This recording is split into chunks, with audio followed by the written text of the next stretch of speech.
ఒకసారి కాదు, 2 సార్లు కాదు, 3 సార్లు అయినా మారు పెట్టిస్తారు. ఈ రోజున మీ అందరికీ కడుపు నిండా భోజనం పెట్టాలనే ఉద్దేశంతో శ్రీరంగం యాదగిరి అనసూయ గారి దంపతులు ఇక్షాకులు గోత్రీకులు మీ అందరికీ కడుపు నిండా భోజనం పెట్టాలని చెప్పి ఈ వితరణదాతలుగా వచ్చారు.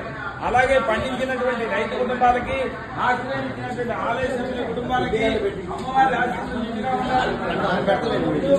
అందరూ కూడా ఏ ఒక్క భోజనం కూడా వృధా చేయొద్దు. 2 సార్లు కూర్చోబెట్టాను. దయచేసి అన్నం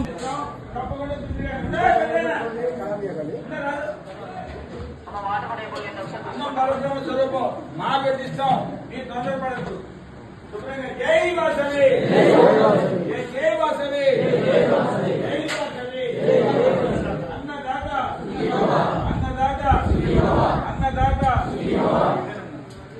మళ్ళీ చెప్తున్నాం బాబు, వృధా చేయొద్దు. చాలా మంది పాల్గొంటున్నారు.